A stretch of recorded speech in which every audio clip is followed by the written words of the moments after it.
محمد وآل محمد.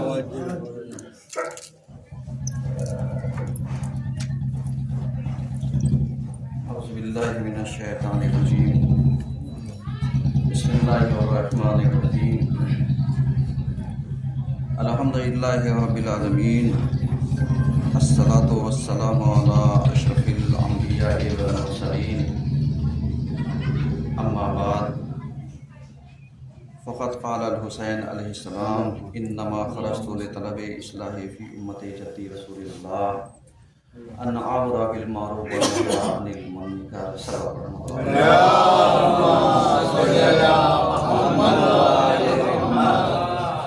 عزیزان گرامی، آج کے پہلے خطبے میں سلسلے مباحث کو آگے بڑھاتے ہوئے ہماری گفتگو اس عنوان پر جاری ہے کہ کربلا حق و باطل کا معیار ہے.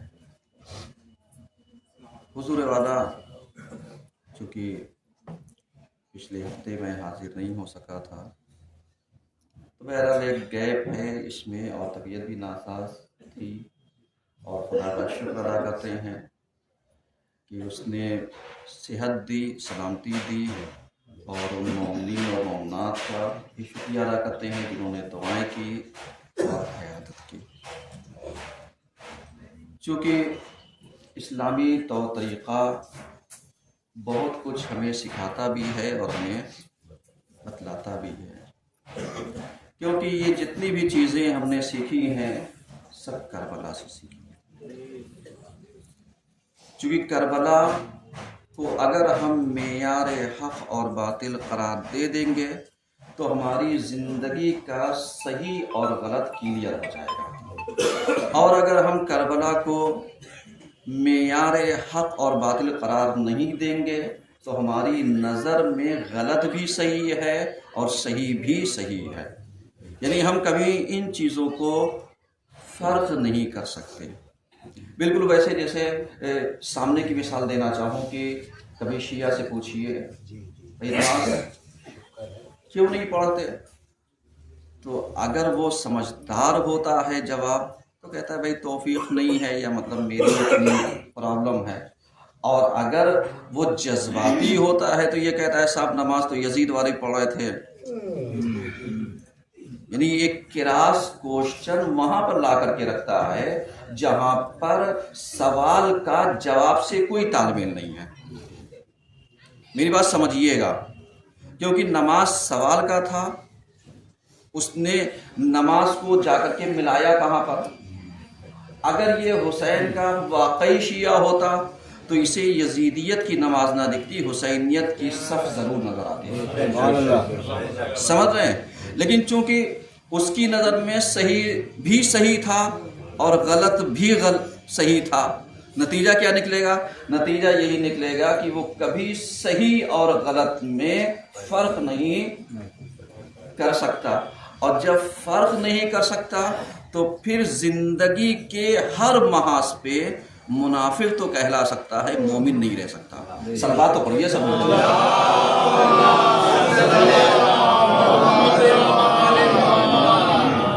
کیونکہ کربلا نے جو چیزیں ہمیں دی ہیں وہ بہت اہمیت کی حامل ہے، اور جو نعمت ہمیں ملی ہے خدا کا شکر ہے کہ ہم لوگ کربلا والے ہیں، کربلا سے وابستگی رکھتے ہیں، حسین والے ہیں، حسین سے وابستگی رکھتے ہیں. ہمارا راستہ کربلا ہے، اور جو راستہ کربلا تک جاتا ہے وہی راستہ ہم سب کا راستہ ہے. تو ظاہر سی بات ہے پھر ہمیں وہ چیزیں دیکھنی چاہیے جو کربلا تک ہمیں صحیح سے لے جا سکتے ہیں. سمجھ رہے ہیں؟ کیونکہ کبھی آپ کسی سے پوچھئے صاحب آپ بغداد تو جاتے ہیں، کربلا کیوں نہیں جاتے؟ یہ ایک سوال ہے. تو وہ کہے گا صاحب کیا بتائیں، کربلا بھی گئے تھے لیکن بغداد ہمیں پہلے جانا تھا. اس کا مطلب کیا ہوا؟ یعنی اس کا مطلب ایک دامن میں بغداد کو بھی سمیٹا اور وہیں پر حسین سے بھی ملاقات کر لی. اب کیا ان دونوں ملاقاتوں میں تھوڑا سا فرق ہوگا یا نہیں ہوگا؟ بھائی آپ ذرا سا بتائیے.